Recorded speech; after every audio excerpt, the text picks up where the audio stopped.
Buenas tardes, buenas noches, nuestros queridos oyentes de nuestro programa Noticias y Buenas Noticias. Estamos hoy contentos de estar con ustedes, como es nuestra costumbre. Hoy vamos a estar hablando de unos temas bien interesantes en el Evangelio de Marcos, especialmente hablando sobre el ministerio, sobre la autoridad que Jesús da a sus discípulos, y que es algo muy importante para nosotros saber. Si Jesús ascendió al cielo, entonces cómo su autoridad sigue siendo y estando entre nosotros. Así que tenemos algunas nuevas noticias de cómo se están moviendo las cosas aquí en la isla y voy a dejar que Pastor Anthony nos comente un poco sobre esto. Sí, saludos a mis hermanos pastores, saludos a todos los que nos están mirando, escuchando. Espero que se encuentren bien ahí en sus casas. Seguramente se han enterado de las nuevas enmendaciones que hizo la gobernadora hace 2 días sobre el cierre de los comercios de Viernes Santo a Domingo de Pascuas. Quiere decir que vamos a estar pasando la Semana Santa, la semana más sagrada del año eclesiástico aquí en casa. Quisiera que nosotros conversemos un rato, hermanos, sobre eso. ¿Qué es lo que significa para nosotros como familia de fe, como iglesia aquí en Puerto Rico?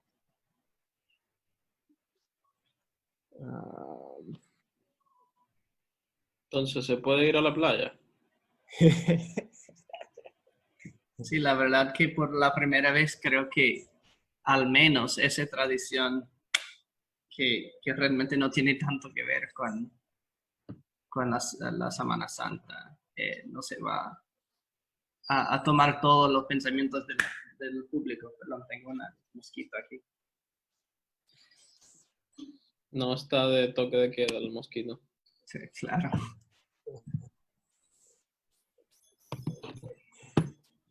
Pero sí, ciertamente estas nuevas leyes creo que son un poco más, nos restringen un poco más que cualquier otro programa antes. No hay playas. Escuchaba sobre el aeropuerto que actualmente está entrando mucha gente de Nueva York buscando hospitales y no hay forma de pararles, parece. ¿Verdad?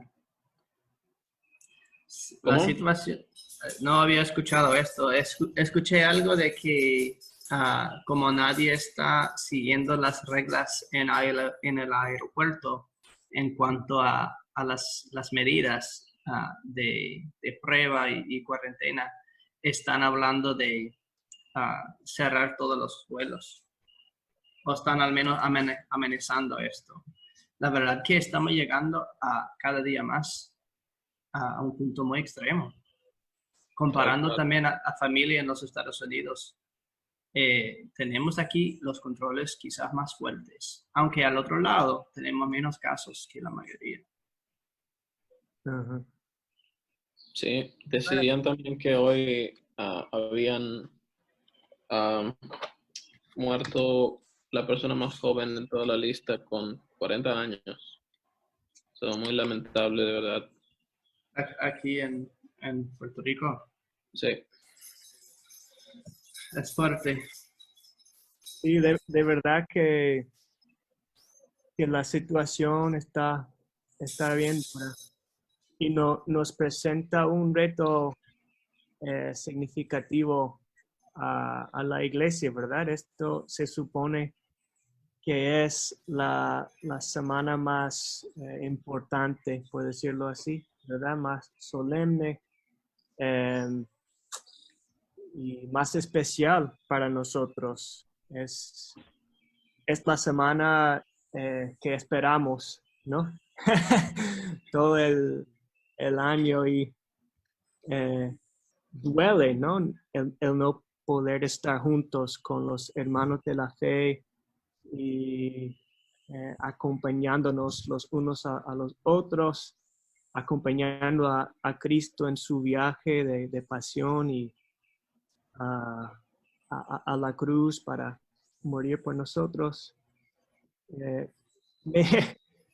Una de mis partes favoritas de la liturgia de la Semana Santa es lo que se llama the reproaches. ¿Cómo sería en español, Gustavo? Los reproches. Sí, Lo tradujo. Wow. Lo tradujo recién. Oh, Ah, sí. sí. Lo tradují. Tiene Pues, para compartir. Yo lo tengo en mi escritorio, lo puedo compartir. sí, podría compartirlo. Déjame buscar. Está muy bueno. Yo no lo había visto antes. Sí. Como una responsorio, ¿verdad? Sí, esos son. Wow. Ok, ahí está. Sí, se llama así. Reproches. Lo voy leyendo porque lo tradujo el pastor Maita. Oh pueblo mío, ¿qué yo te he hecho y cómo te he ofendido?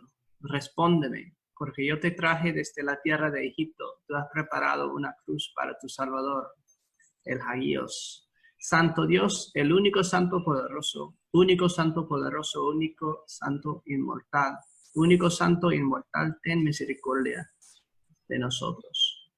Porque yo te guié a través del desierto por 40 años, te alimenté con maná y te traje a una tierra mejor. Tú has preparado una cruz para tu Salvador. Santo Dios, el único santo poderoso, único santo poderoso, único santo inmortal, ten misericordia de nosotros. ¿Qué más debía hacer yo por ti que no hice? Mira, yo te planté como la vid más bella y has llegado a ser la vid más amarga para mí. Tú has saciado mi sed con vinagre y con una lanza has atravesado el costado de tu Salvador. Santo Dios, el único santo poderoso, único santo inmortal, ten misericordia de nosotros. Por ti yo afligí a Egipto y sus primogénitos, y tú me has entregado para ser afligido. Yo te saqué de Egipto arrollando al faraón en el Mar Rojo, y tú me has entregado a los principales sacerdotes. Yo abrí el mar delante de ti, y tú has abierto mi costado con una lanza. Yo fui delante de ti en columna de nube, y tú me has llevado a la corte de Pilato. Yo te alimenté con maná en el desierto, y tú me has dado golpes y azotes. Yo te di a beber el agua de la salvación que salió de la roca, y tú me has dado para beber hiel y vinagre. Por ti yo golpeé a los reyes de los cananeos, y tú has golpeado mi cabeza con una caña. Yo te di un cetro real. Tú les has dado a mi cabeza una corona de espinas. Con gran poder yo te levanté. Tú me has colgado y levantado en una cruz. Oh pueblo mío, ¿qué yo te he hecho? ¿Cómo te he ofendido? Respóndame. Muy fuerte y muy buena traducción, pastor. Oh, gracias. Muchas gracias. Para mí es muy impresionante, ¿no? El contraste cómo se pone desde la historia allá en Egipto hasta lo que estamos celebrando en esta semana, porque es una forma diferente de verlo, ¿no? Es ver cómo Dios, obviamente la respuesta es que Dios fue lo mejor para nosotros, pero nosotros no fuimos lo mejor para Él. Pero aún así, Él está entregando la vida por nosotros. Y la verdad que también nos recuerda que lo que sucedió en la cruz no fue simplemente el castigo de un hombre, pero el Dios de todo el Antiguo Testamento. Hicimos aquí en Ponce una serie sobre los personajes del Antiguo Testamento y cómo ellos prefiguran a Jesús. Pero lo más obvio que siempre pasamos en alto es que todo el lado de Dios entre el pueblo de Israel y Dios es Cristo. ¿Verdad? Cristo es el rostro de su Padre. Y es increíble ver este contraste en este texto litúrgico. Se escucha como el llanto de Jesús delante de Jerusalén. Tal cual. Como nos pone en la historia, ¿verdad? Me encanta como todo es de la perspectiva de la first person singular, ¿verdad? De nuestra perspectiva, nos pone en los zapatos del pueblo de Israel, nos pone en los zapatos de los discípulos de Jesús las mujeres al pie de la cruz, ¿no? En la historia. Eso es lo que más me gusta, ¿verdad? De la liturgia de Semana Santa. Sí. Y estamos aquí atrapados en casa. No, pero hasta esto, mientras más llegamos a conocer las escrituras, más entendemos las riquezas ambos de la liturgia, que siempre está dando referencias a las escrituras, pero también del texto mismo. Porque podemos ver cuando la Biblia habla de cautiverio, es que Jesús también fue cautivo. Nosotros que estamos atrapados en casa, en cierto sentido estamos experimentando la Pascua más como los primeros cristianos. Nosotros que vamos a estar gastando el domingo de la resurrección cerrado en casa, pues así fue para los discípulos en este mismo día en el aposento alto. Salir representaba un peligro. Sin embargo, quedarse también representaba toda clase de miedo. No sabían lo que estaba pasando, esperaban las noticias.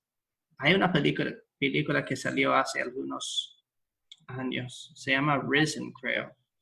Está bueno. Y pinta una buena imagen de cómo era ese aposento.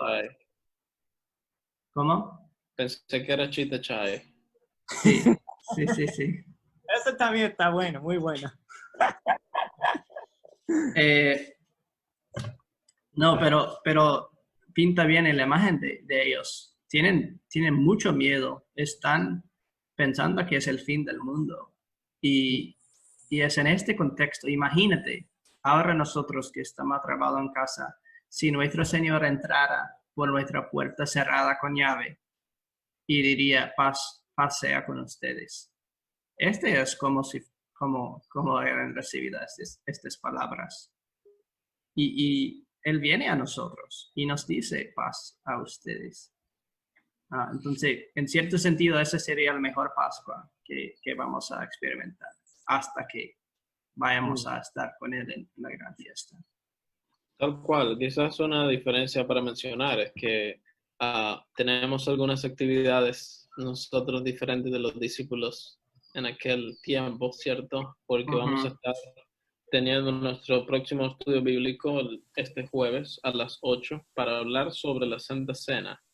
Y tenemos un invitado más o menos especial, no, ahora más especial, ya van a saber por qué, que nos va a estar acompañando en este día. Así que va a ser muy interesante para hablar sobre la Santa Cena. Asimismo, el viernes estamos desarrollando algunas reflexiones sobre las 7 palabras de Jesús. Así que va a estar esto disponible también para todas las personas. Y obviamente el domingo no puede faltar, ¿cierto? A la celebración de la resurrección desde nuestras casas, pero va a estar la celebración allí. Y el sábado también hay una sorpresa muy grande que está preparando el pastor Anthony para todos. Sí, la sorpresa también es para él, que no sabe lo que va a hacer. No, pero en serio, estamos preparando algo y esperemos que sea de ayuda y bendición para todos. Tal cual. Bueno, ¿qué tal si vayamos al texto? Hemos hablado de las noticias, entonces vamos a hablar de las buenas noticias.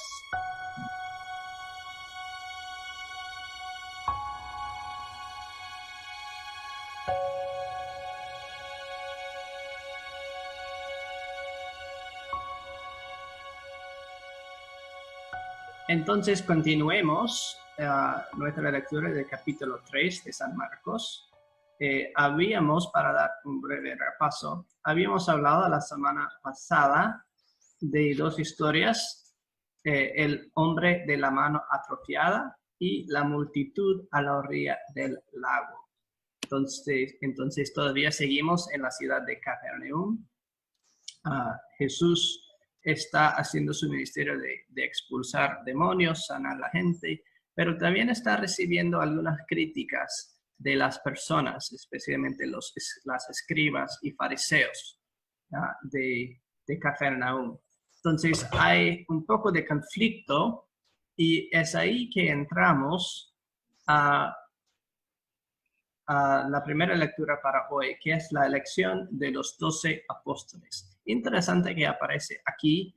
Marcos no incluye tantos detalles. Los otros evangelios cuentan más las historias de cómo es el llamado de los discípulos, pero San Marcos, quizás otra vez aclaramos la voz de San Pedro, simplemente nos dice que fueron llamados y quiénes son, para que conocen quién está hablando aquí. Entonces vamos a leer la elección de los 12 apóstoles. Quizás Pastor Gustavo puede decir leyendo. 13 al 10. Sí. Después Jesús subió a un monte y llamó a los que él quiso, y ellos se reunieron con él.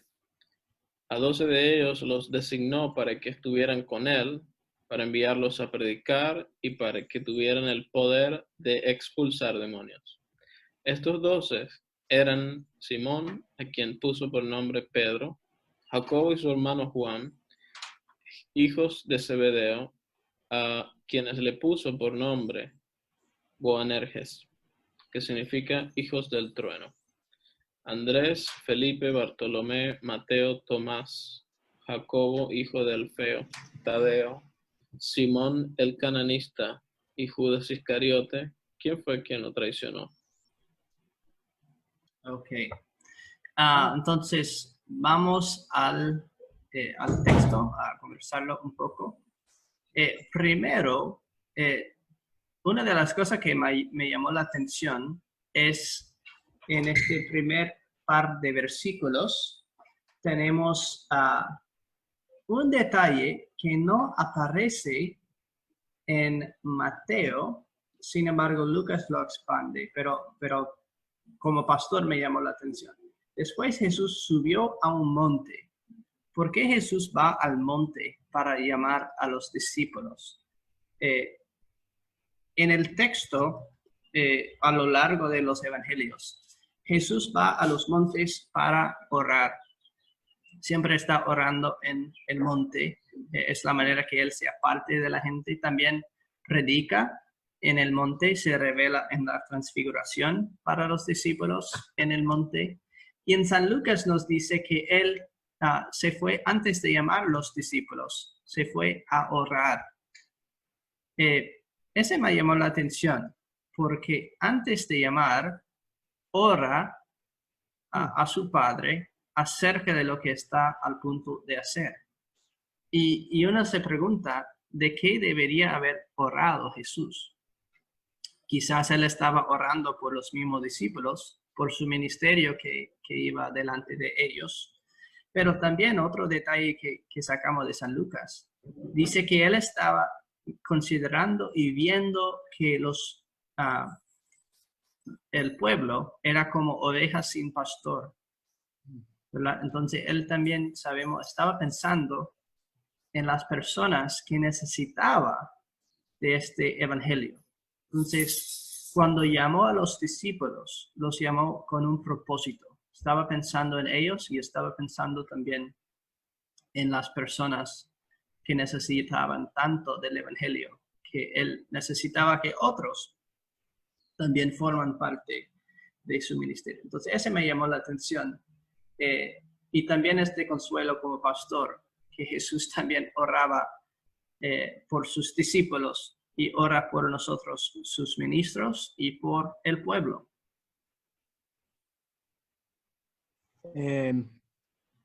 ¿Puedo comentar, Pastor Sí, Ken? sí. Estaba viendo aquí el griego del versículo 14 Ujú. y ven ahí que hay algo importante de los manuscritos, una cuestión,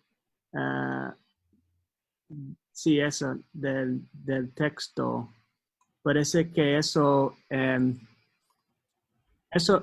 us kai apostolos onomasen está omitido en los manuscritos que usaron los traductores de la Reina Valera contemporánea.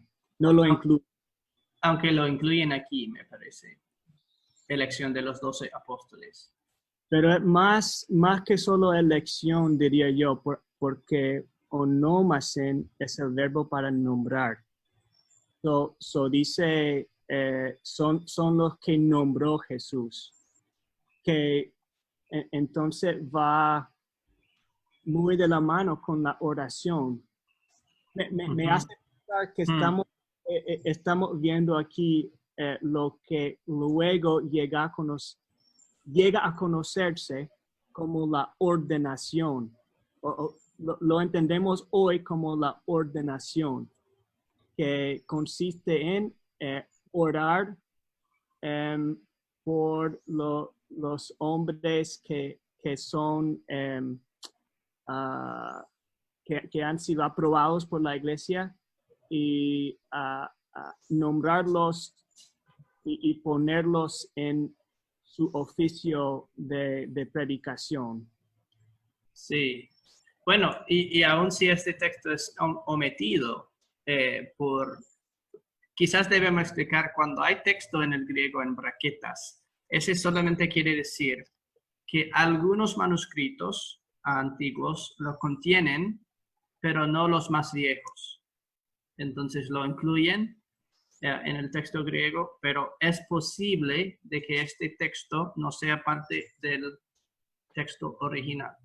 Están adivinando ahí a ver si es auténtica o no. Siempre cuando se ve frases así, son cosas pequeñitas, no son historias o cosas más grandes.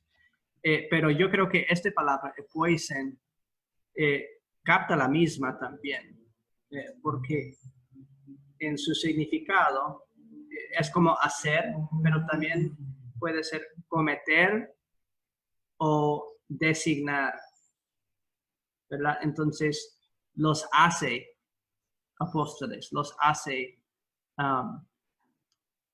hace discípulos en este momento. Ellos no se hacen a sí mismos discípulos. Jesús los hace a los 12 apóstoles, porque aquí tenemos sin las braquetas, para que sean enviados apóstoles para predicar y echar fuera demonios por la autoridad de Jesús. Creo que sin duda lo que resalta en el fondo también es que el ministerio no es una invención de la iglesia, ¿verdad? Es como algunas veces se dice como que, bueno, es lo que la iglesia hizo para que alguien se encargara de hacer lo que nadie podía hacer, porque todos estaban ocupados, entonces, bueno, ¿quién va a hacer esto? Bueno, que lo haga esta persona. Entonces, realmente es algo que viene desde arriba, desde Jesús, que Él mismo ordena y que Él mismo manda hacer. No es un invento de la iglesia. Sí. Al mismo tiempo, el ministerio está para servir a la iglesia, no para dominarle, como en el caso de catolicismo, sino para servir, como dice allí, para predicar y para que tuvieran el poder de expulsar demonios. Sí, y fascinante también cuando mencionas los entendimientos de otras iglesias. Se nota aquí, los discípulos no se nombran a sí mismos, ¿verdad? ser llamado al ministerio es algo externo. Tal cual. Y seguro que ellos tenían que estar de acuerdo. Si habían rechazado a Jesús en su llamado, no serían apóstoles o discípulos. Pero el llamado al ministerio es externo. Y lamentablemente hoy en día hay muchos que se autodeclaran pastores. Dicen, no, el Señor me ha llamado, yo soy pastor. Pero al menos para nosotros luteranos, como entendemos la Biblia, es algo que el Señor hace el llamado a través de la iglesia y es externo a uno mismo. Nuestro llamado y nuestra ordenación es por la iglesia, es por Cristo a través de la iglesia. Y uno no puede llamar a sí mismo para el ministerio. Y yo creo que ese hace una gran diferencia también en la forma de cumplir esa misión. Tal cual. Bien, entonces esa fue la primera cosa que me llamó la atención, que Jesús está orando para los que va a enviar y también orando quizás para los que van a oírlos. Y para mí es consuelo, porque decirte la verdad, ahora en esta pandemia, muchos de nosotros como pastores no sabemos si estamos haciendo lo que necesitamos. Estamos buscando que el Señor nos guíe, cómo atender a las congregaciones, cómo atender a la gente. Y es de gran consuelo saber que el Señor conoce a los que van a oír nuestras palabras, conoce a nosotros y está orando y trabajando pendiente de nuestro ministerio en este momento también. Así mismo es. Mucho consuelo ahí. También veamos aquí los dos trabajos de estos apóstoles, según San Marcos. Y aquí veamos de nuevo el tema de Marcos de autoridad. Son dos cosas que tienen que ver con autoridad. Predicar, solo se puede predicar si representas al rey, porque otra vez esa palabra keruso, el que proclama las noticias del rey. Y para que tuvieran el poder, la palabra poder es más bien autoridad en el griego aquí, para que tengan la autoridad de expulsar demonios. Es la misma autoridad de predicar. Entonces, todo tiene que ver con autoridad. ¿Comentarios de ustedes sobre esto? Es muy importante porque cuando hablamos del bautismo, también como lo entendía Lutero, trataba también de un tipo de expulsión, ¿no? Sí. Entonces, creo que esa autoridad tiene que ver, obviamente, con los sacramentos y con la predicación de la palabra que viene desde Jesús mismo. Tal cual. Sí. Fascinante cuando lo dice así, porque uno puede pensar, bueno, como pastor, ¿cuándo es que expulso demonios? Al menos no es algo tan cotidiano. Pero como dijiste, cada bautismo es un exorcismo, porque muere el viejo hombre, el espíritu inmundo, y viene el Espíritu Santo. Es realmente una expulsión. Yep. Por la autoridad de la palabra de Jesús. Ok. Luego tenemos el llamado de los apóstoles, los discípulos. Algo interesante, otra vez tenemos evidencia aquí de que el autor de Evangelio de San Marcos es Pedro. Se nota que el primer nombre es Pedro. Ese porque Pedro, aunque no fue el primero llamado, sabemos esto por los otros evangelios. Pedro realmente creo que era como tercero o cuarto llamado. Aquí es nombrado primero porque es de su perspectiva este evangelio. Y se nota también que los demás están en orden de su cercanía a Pedro. Los primeros son personas que son de Capernaum y Bethsaida, son o parientes o personas muy conocidas a Pedro, y se va más y más lejos de Pedro hasta llegar a Judas, que tiene el último lugar por ser aquel que traicionó a Jesús. Y Pedro o Marcos no nos da, como hacen hoy en día, el spoiler warning. ¿Verdad? Interesante que nos dice ya de antemano que debemos esperar de Judas algo de traición. ¿Algo más o continuemos? Seguimosle. Bien. Pastor Anthony, ¿tú puedes leer la blasfemia contra el Espíritu Santo? Sí, claro. Jesús entró en una casa y de nuevo se juntó tanta gente que ni siquiera podían comer él y sus discípulos.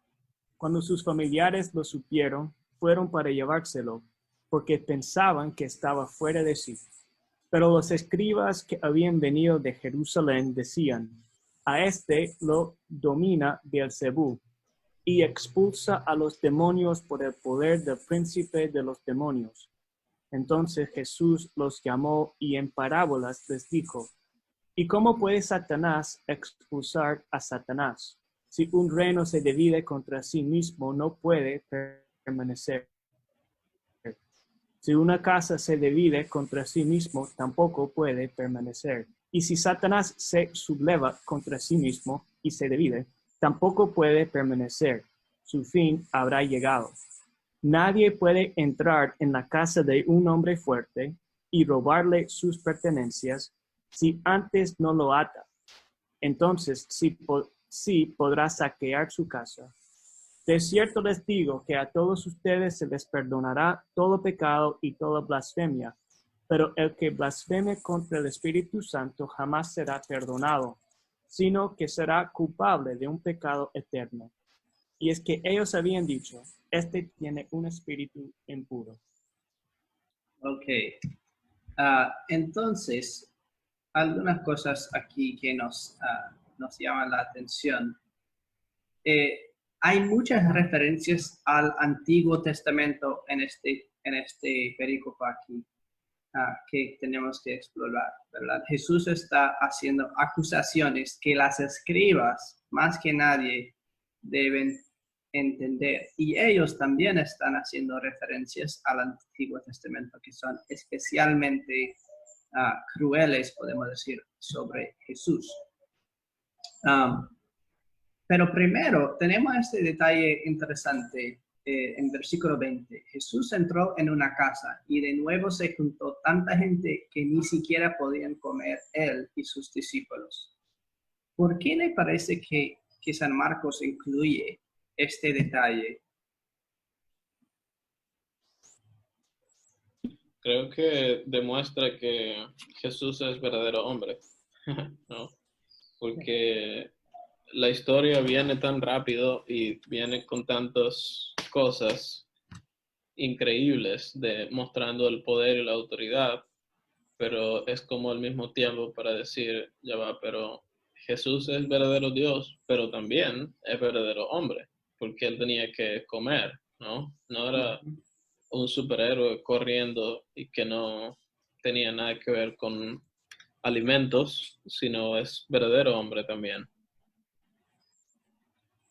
Sí, y se nota la fama también creciendo, ¿verdad? Que ahora todo el mundo quiere ver a Jesús. Y se pone contraste a las críticas, porque si todo el mundo lo está siguiendo, imagino que causó muchos celos a los que acostumbrados a ser escuchados por el pueblo. Uh-huh. Ok, Pastor Anthony, ¿tiene algo que agregar? Sí, me llamó la atención una vez más la imagen de la casa, porque estábamos aquí todos atrapados en la casa, encerrados, esperando la llegada de nuestro Salvador, hace alusión la parábola. Sé que vamos a llegar a la parábola en sí, pero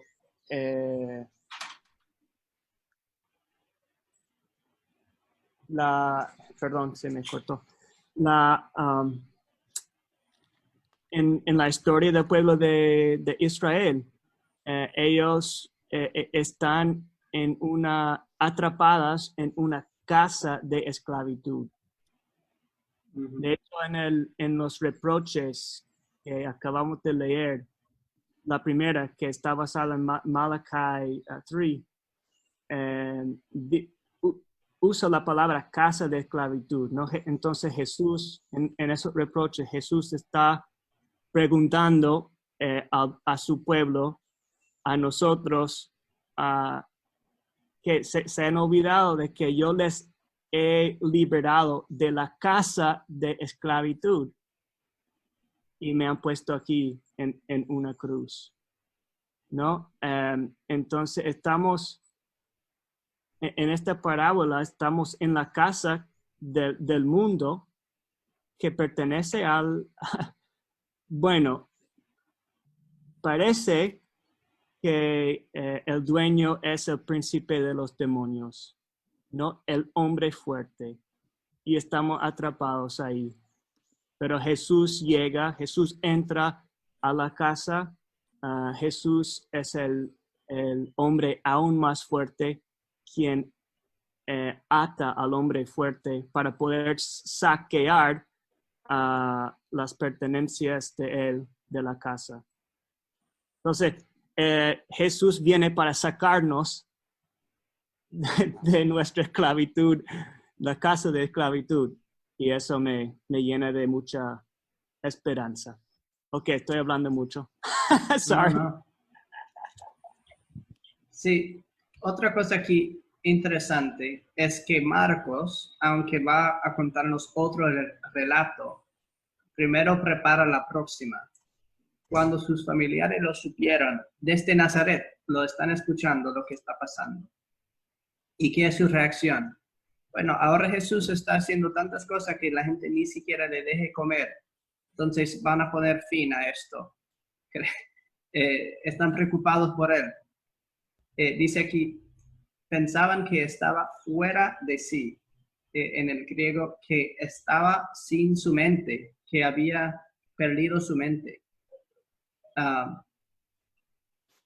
Su familia está preocupada. Y entonces lo que dicen las escribas es otro ataque encima. Los escribas habían venido de Jerusalén, decían, a este lo domina Beelzebú. Dos cosas. Entonces vienen escribas de Jerusalén.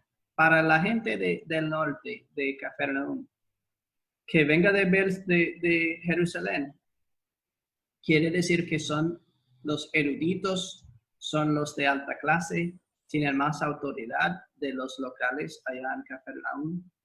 Entonces,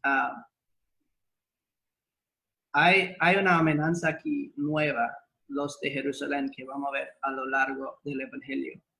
Va a ser un conflicto entre Jerusalén y los líderes en Jerusalén y Jesús, que obviamente termina en la cruz. Y en cierta forma comienza aquí. Y la acusación de los escribas también es interesante. A esto lo domina Beelzebú. ¿Qué podemos decir sobre Beelzebú? Es el rey de las moscas. Sí, literalmente quiere decir el rey de las moscas. Y era conocido como uno de los Baal. Se nota el nombre Baal en Beelzebú. Los Baales eran los enemigos ídolos en el Antiguo Testamento y el pueblo de Israel siempre luchaba con la adoración a los dioses falsos filistinas. En Segundo de Reyes 1, capítulo 1, versículos 1 a 6, tenemos la historia de uno de los reyes israelitas que fue a adorar y consultar a un dios falso que se llamaba Beelzebub. Entonces, en el Antiguo Testamento hay una referencia. Uno de los reyes malvados consulta a ese demonio en vez de al Señor. Y Eliseo lo regaña por esto. Entonces, la imagen que están pintando aquí los escribas es que ellos son Eliseo y Jesús, en vez de ser el hijo de David, es actuando como el hijo de Ocosías, pidiendo a los falsos dioses filisteos. Y entonces piensan quizás que ellos están tomando el camino alto y están poniendo a Jesús en su lugar. Algunos otros comentarios sobre Beelzebub, de esta acusación.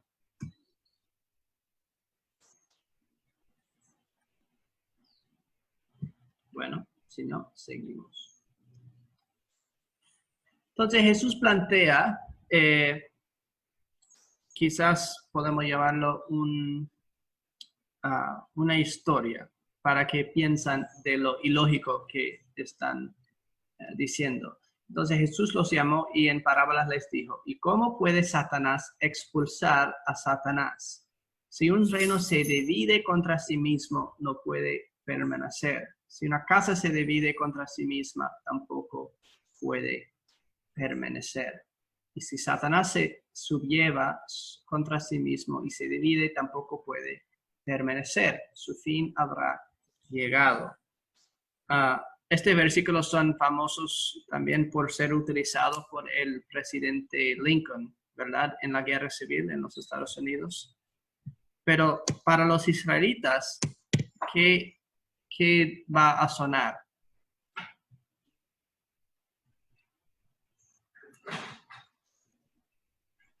Bueno, va a hacerles pensar en su reino, ¿verdad?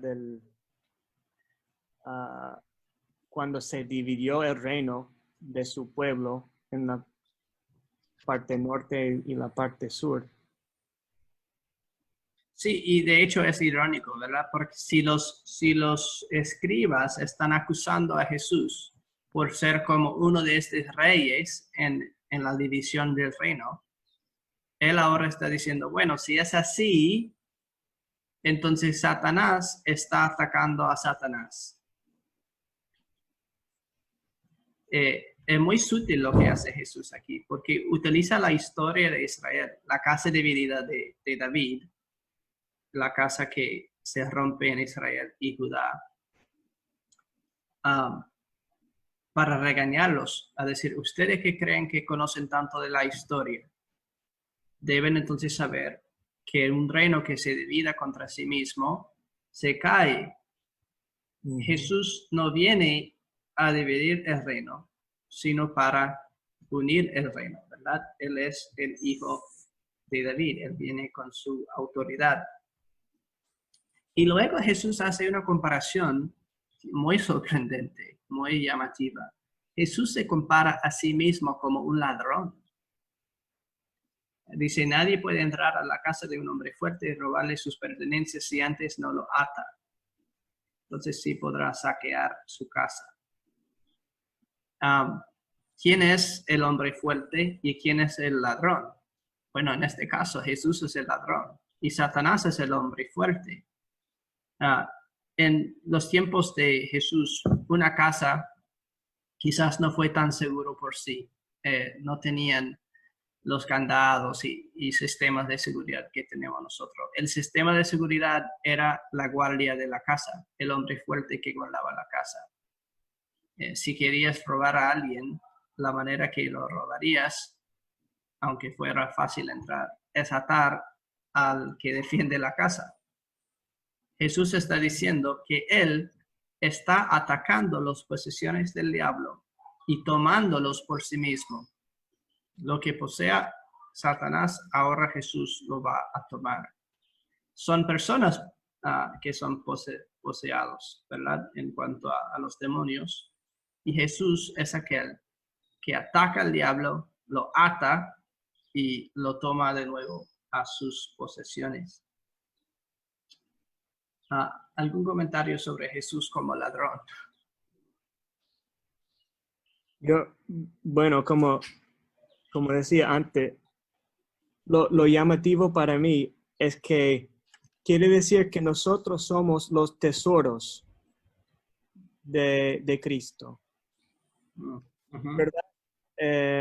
Entonces, el ladrón llega para sacarnos de la casa. Es increíble que Dios nos ve como algo valioso, ¿no? Como un tesoro. Y está dispuesto a hacer cualquier cosa para rescatarnos, para saquearnos de la casa de esclavitud. Es algo increíble. Y eso es lo que hace, ¿verdad?, en nuestro bautismo. Creo que el pastor Gustavo ya mencionó esa conexión, ¿verdad? Eso es lo que pasa en nuestro bautismo. Llegamos a este mundo perteneciendo o como nacemos como esclavos, ¿no? O como servidores del hombre fuerte, poseídos por el diablo, subyugados a su autoridad. Pero Jesús llega a la casa y lo limpia, ¿no? Nos saca de ahí, nos rescata. Sí, y fascinante cuando lo dices así. Si los discípulos, si los ministros están imitando a su Señor, si ellos están utilizando la autoridad de su Señor, es otra imagen para el ministerio que quizás no consideremos el ministro como ladrón. A veces nos acusan de ladrones, ¿verdad? Pero Jesús utiliza esa imagen. Somos los que siguen a Jesús robando almas del poder del diablo. Claro. No se me había ocurrido eso. Y eso, este mismo domingo,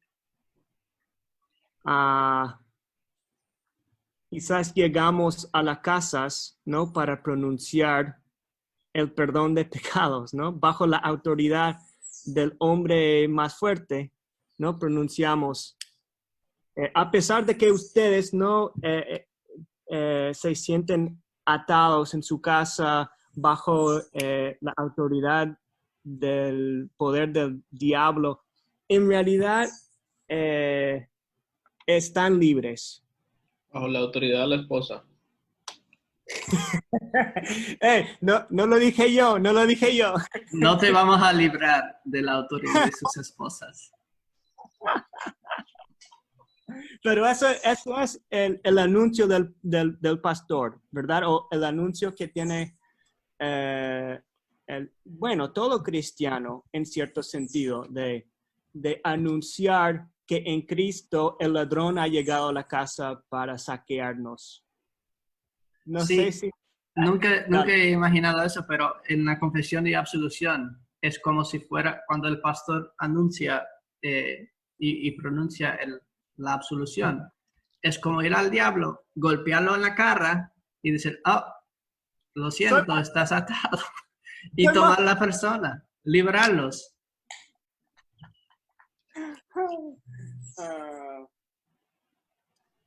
Para mí es fascinante las imágenes que Jesús utiliza para hablar de su ministerio, porque no son las imágenes que siempre imaginaríamos. Jesús hablando de sí mismo como ladrón es chocante, pero tiene sentido cuando veamos de esa manera. Ok. Y llegamos aquí al significado central. Pero el que blasfeme contra el Espíritu Santo jamás será perdonado, sino que será culpable de un pecado eterno. Y es que ellos habían dicho, este tiene un espíritu impuro. Pastor Gustavo, quizás tú puedes explicar esto un poco. Yo sé que es fuerte decir que hay un pecado imperdonable. ¿Podrías explicar esto un poco? Sí, yo creo que tiene que ver con la obra del Espíritu Santo, ¿verdad? Es llamar, congregar e iluminar. Y Dios ha enviado su Espíritu Santo, Jesús, para llamarnos, para ser nuestro defensor, nuestro abogado. Y es alguien que está a nuestro favor, no en contra de nosotros.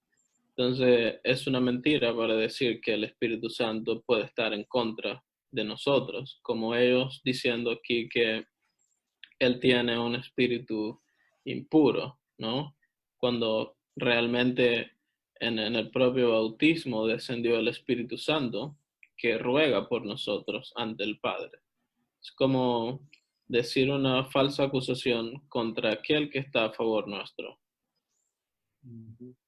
Sí, algo sorprendente. Son escribas, ¿verdad? Entonces son expertos en la ley levítico. Sería como decir que eres tan bueno con las leyes de pureza que hasta del tabernáculo botas afuera a Dios para que sea más puro, ¿verdad? Decir que todos los artículos del tabernáculo son puros, del templo son puros, porque has seguido la ley, pero no quieres este espíritu que está morando sobre el arca de la alianza, porque este espíritu es impuro. Es fuera de la lógica llamar al Espíritu Santo el espíritu inmundo. Y porque es santo. sí, echar fuera a Dios de su propio templo, de nada te sirve el templo ya. Y sin duda, yo creo que es culpable de pecado eterno justamente porque Jesús manda a su Espíritu Santo para convencernos de toda verdad. Entonces, como si yo niego al Espíritu Santo, yo estoy negando cualquier verdad. Yo mismo estoy condenado y culpable ya cuando yo niego al Espíritu Santo o le trato como algo sin sentido, blasfemo, mentiroso. Sí, y hasta quizás una forma más fácil de decirlo. El único pecado imperdonable es rechazar el perdón. Sí. Y así tiene toda la lógica, ¿verdad? Porque si rechazas al medio del perdón, entonces no puede ser perdonado, obviamente.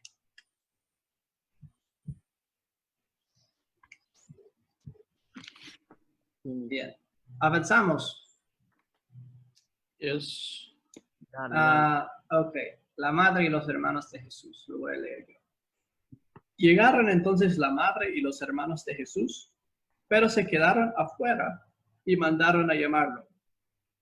La muchedumbre, sentada a su alrededor, le dijo: tu madre, tus hermanos y tus hermanas están ahí afuera y te buscan. Jesús les respondió: ¿y quién es mi madre y mis hermanos? Miró entonces a los que estaban sentados a su alrededor y dijo: mi madre y mis hermanos están aquí, porque todo el que hace la voluntad de Dios es mi hermano y mi hermana y mi madre. Otra cosa un poco sorprendente. Comentarios antes de ir al texto de Víctor. Sí, quizás una advertencia. De cómo no interpretarlo, ¿verdad? No quiere decir que nuestras relaciones con nuestros familiares no sean importantes, ¿verdad? Dios no nos está exigiendo menospreciar a nuestra mamá para ganar su favor o para probarle nuestra lealtad. Ujú. ¿Qué opinan ustedes?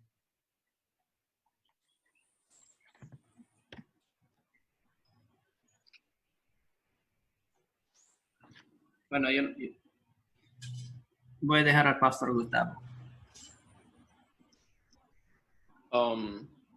Yo creo que tiene que ver con permanecer o no permanecer, pertenecer en una familia de Dios, obviamente sin despreciar a los demás, ¿no? Entonces yo creo que hablando del bautismo que nos hace de la familia de Dios, ciertamente no es eso ahora como una forma de vivir en contra de aquellos que no son cristianos o que no escuchan la palabra de Dios, aun cuando son mi familia, porque al fin y al cabo somos enviados para compartir con ellos también las buenas noticias.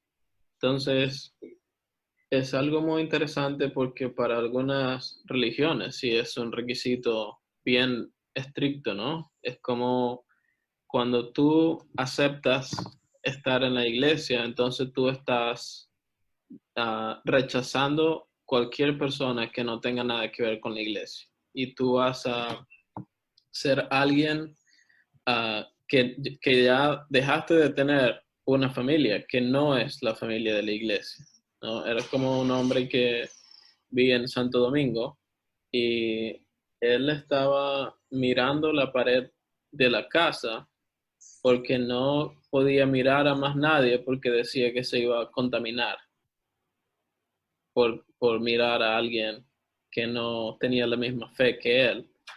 Entonces tú Wow. sabes cómo él trataba a su propia madre.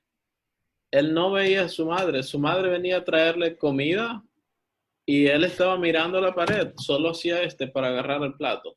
Comía, Wow. regresaba el plato.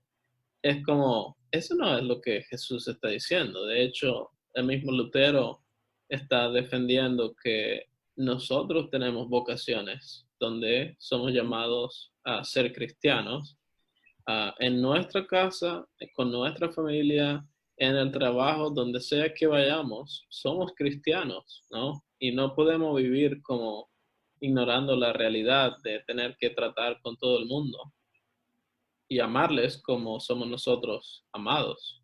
Ujú.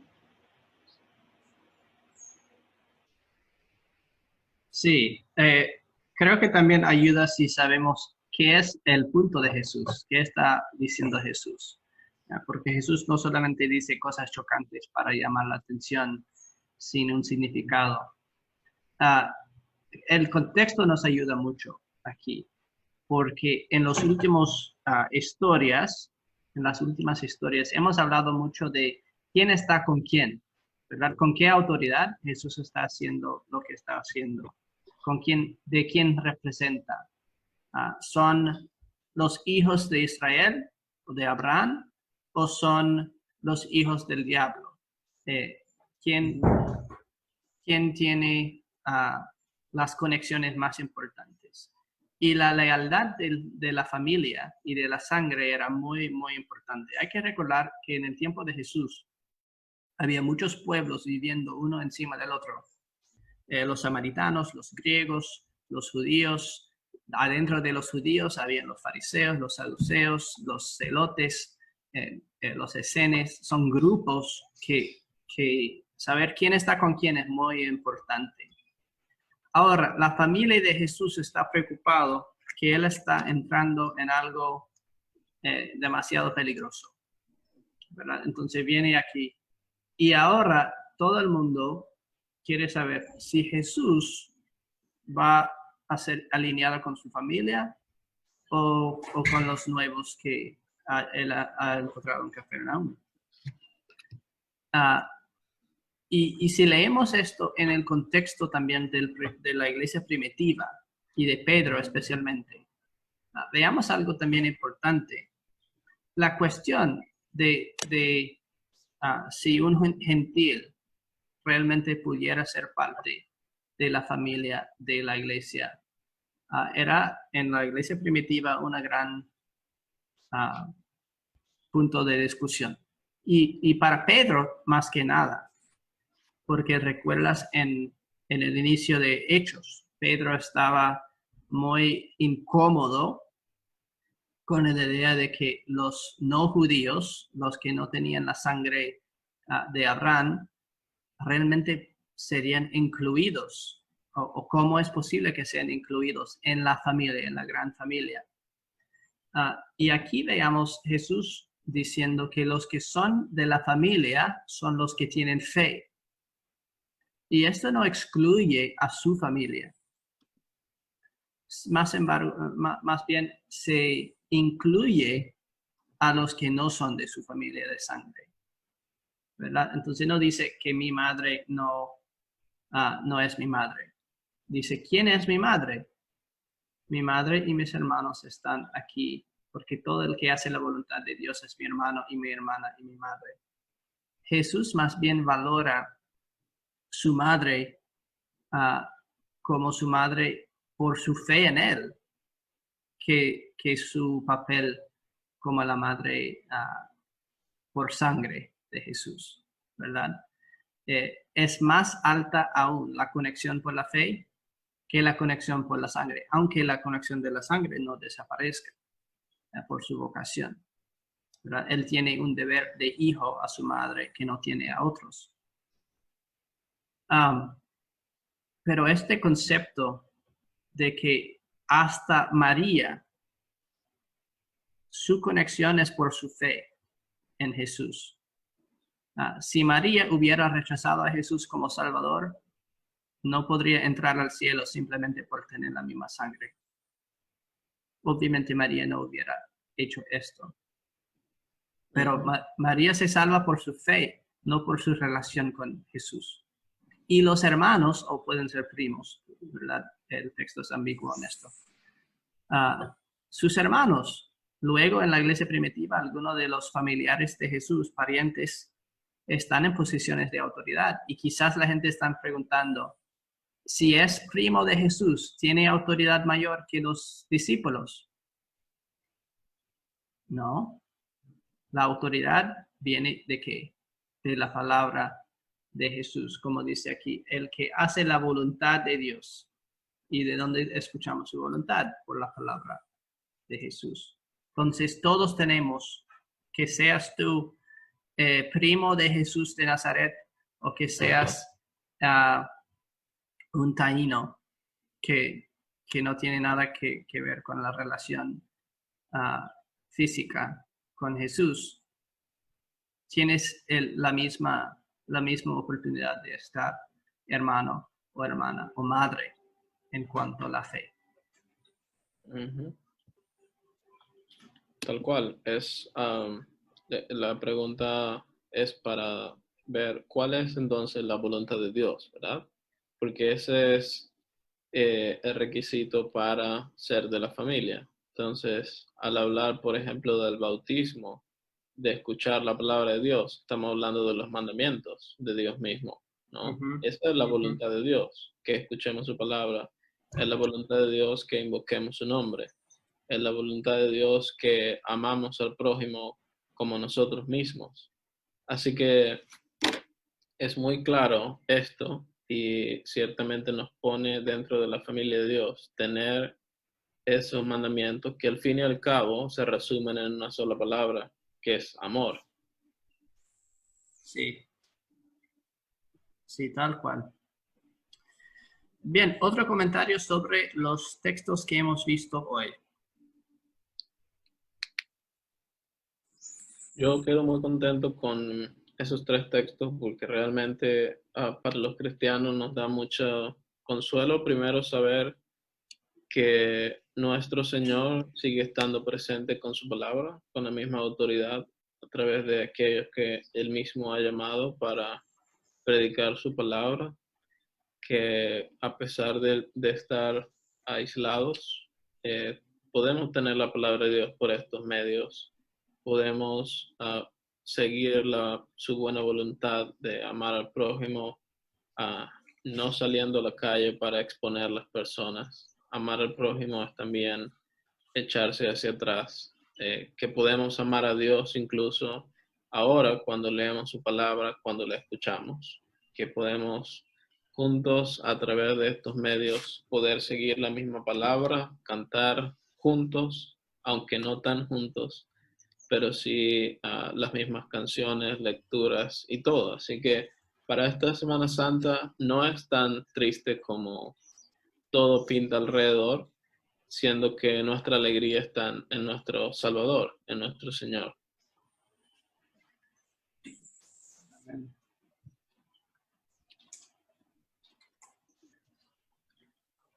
Pastor Anthony, algunos pensamientos finales. Tal cual, estoy totalmente de acuerdo con Pastor Gustavo. Yo creo que estos textos tocaron a la hora perfecta, ¿no? En esta Semana Santa quizás, y después de cumplir que 3 semanas en cuarentena, ya estamos agotados y con muchas ganas de salir de la casa, quizás sintiéndonos con las manos atados o quizás ese hombre fuerte nos está pareciendo muy, muy fuerte en estos momentos, ¿no? Sentimos ese poder del príncipe de los demonios, pero estos textos nos aseguran de que hay un hombre aún más fuerte, ¿verdad? Y nos recuerdan que tanto nos ama Dios que entró en esta casa, entró en este campo de batalla, entró en el territorio del enemigo para poder saquearnos de ahí, para rescatarnos y librarnos de la esclavitud. Y eso necesitamos escuchar, ¿no? Necesitamos escuchar ese anuncio de buenas noticias. Y felizmente lo podemos hacer aún estando en nuestras casas. Tal cual. Me hace recordar cuando somos pequeños y siempre cada escuela tiene al menos un bully, ¿verdad? Que amenaza. Y uno le conviene si uno tiene un hermano mayor, porque puede decir al bully, bueno, yo tengo un hermano mayor que es más fuerte que tú y él va a venir y te va a atacar, te va a golpear. He can beat you up. Jesús nos dice aquí que Él es nuestro hermano mayor y que Él es mucho más fuerte que el bully que nos tiene atrapado en casa. Y Él viene y Él lo va. El Viernes Santo vamos a ver a nuestro hermano mayor conquistar al bully y atarlo y tirarlo en el hoyo y salir sonriendo y con victoria. Entonces, deseamos una bendita Semana Santa para todos ustedes.